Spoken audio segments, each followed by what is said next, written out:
Do men and women in general society understand how to interact with one another? Let's discuss.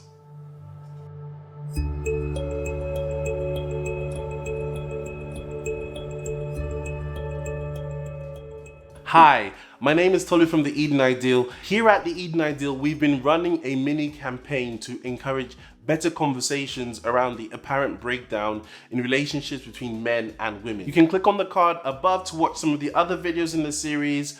We're also releasing some of these conversations on our podcast, so please check those out too. There'll be links in the description below. This video is a short snippet from a live event we had where we explored the notion that men and women don't understand each other. Let's see what our panel had to say. Men and women don't understand each other. I agree with the statement that men and women don't understand each other, but I think there's a lot of teaching to be had before you're even in a relationship. Because one of the biggest mistakes that people can make in a relationship is saying, well, if I can do it, so can you. So there's an expectation when you're in a relationship or when you get married that because you do something a certain way or you have a certain way of thinking, that the other person would or should be the same or should agree.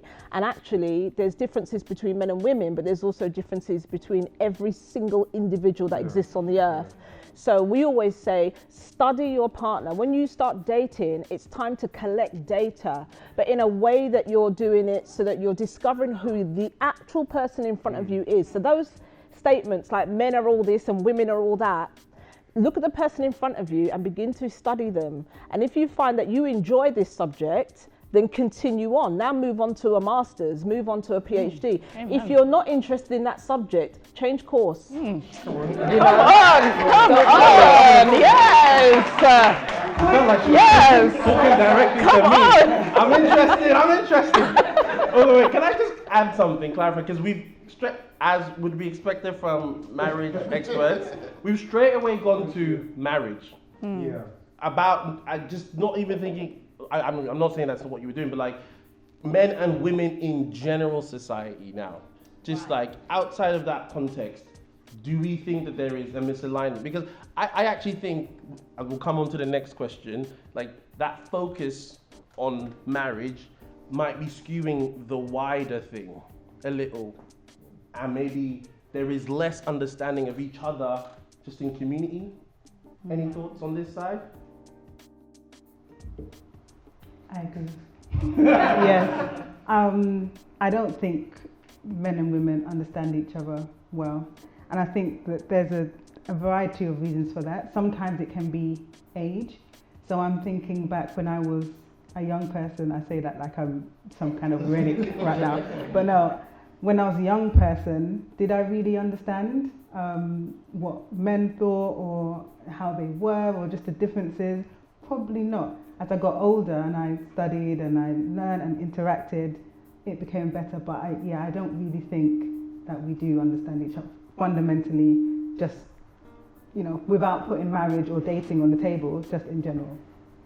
Yeah, I think it's a complex. I'm happy that obviously I'm talking about dating or getting to know that early stages of meeting somebody. It's complicated, man. I'm happy. We've been married 17 years this year, so I couldn't imagine being single as a 25, 30-year-old now and approaching that process. It's a nightmare. Absolute nightmare. No, I'm just being real. I think there's so many dynamics, and like you say, social media wasn't an issue when we were not that old, but social media, it wasn't an issue in that sense of that level. Now it's like, for some people, it's everything. It's everything. So now I can, even now at this age now, if my wife picks up my phone, it's not an issue. I'm still not fully comfortable with it, because I'm thinking, why have I got my phone? But it's not an issue. Because I never touch your phone. I know, but still. In that sense, but I think my mindset before was very different in that sense. And it's out of principle, you can't do that. So like you said, the first question, like liking a post and that, not an issue before, but now I think it's such a heightened area of challenge for people, especially guys. I would say, I think it's harder for guys now than it was before. I think it's harder because we live in an instant society where everything is in your hands now. You can do everything on your phone. And one of the challenges we face with online dating, for example, is that you kind of both know why you're there. You know, if you meet someone generally, you know, at uni or at the bus stop or on the train, you engage in some form of communication, and it's a bit more organic and it grows into something. When you go on online dating, you're there. Look, you want to date? What are we saying? Do you know what I mean? And it's either, you know, you want to meet someone and get married, or you want some company. But either way, we both know why we're here. Let's do this or let's not do this.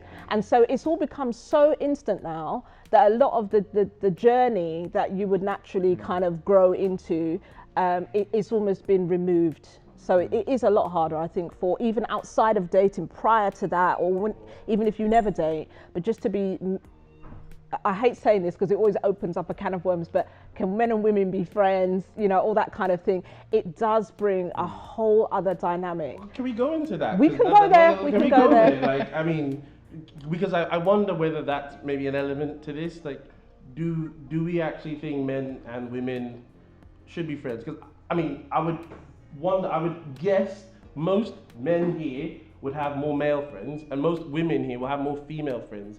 Why is that the case? Do you want to go to the vote of what they've done so far? Well, let's see what. What the audience is saying. Yeah, let's see what the audience thinks.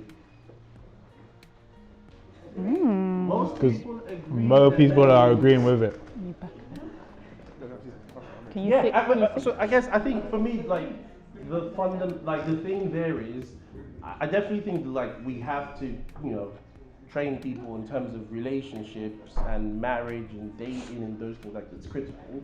But I feel like there's even something, we're not training people just how to interact with each other on the street. Like, how do you interact with a co-worker?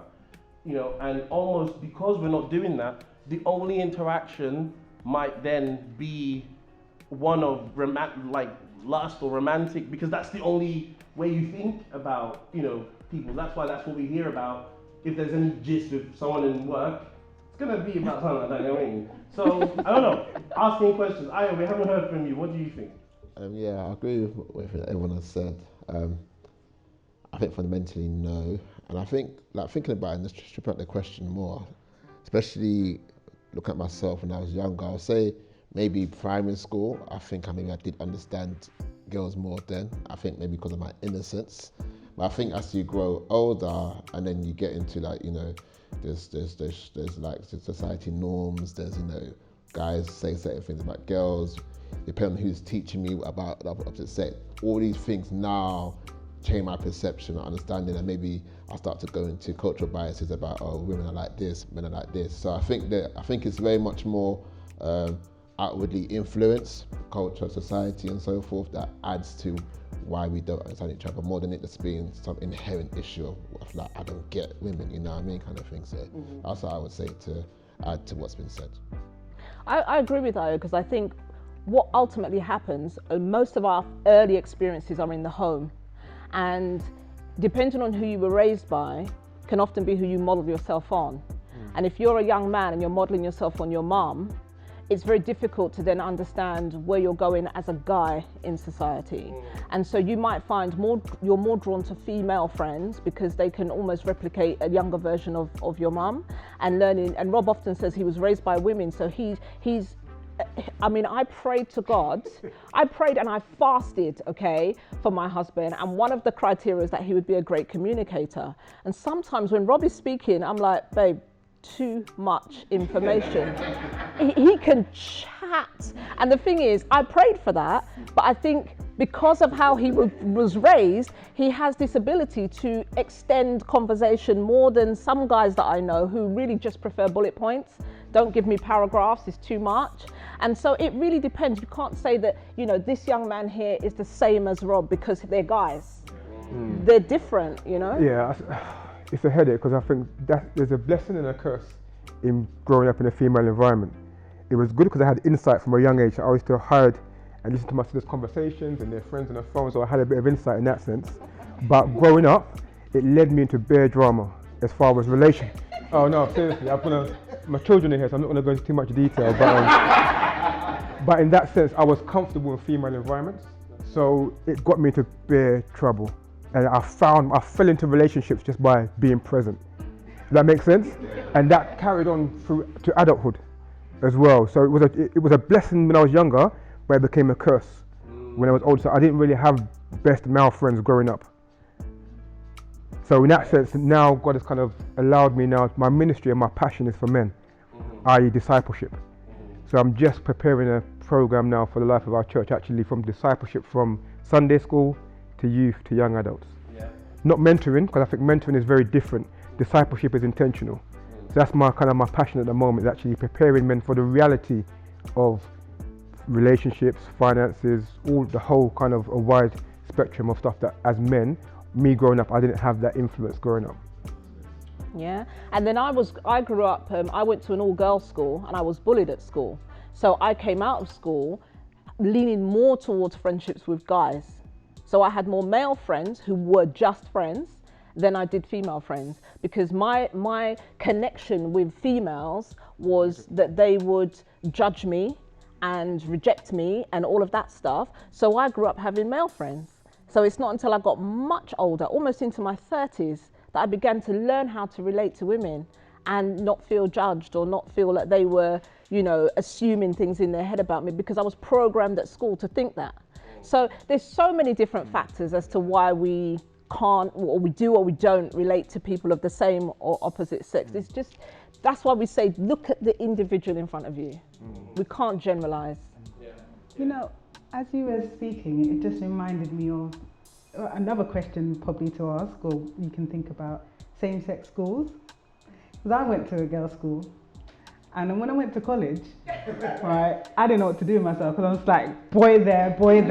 Like, it was just weird. And it's really interesting because I'm starting to think, hang on a second, going to a girls' school for 5 years, I wonder what that does to how you interact with guys after that. Yeah, really interesting. It just came to my mind as you said that, yeah. I'm hearing like different facets. Like on one end, it's good to have it, but then on the other end, it's also you miss something out if you don't have it. Like there's a balance. I don't think we have the answer.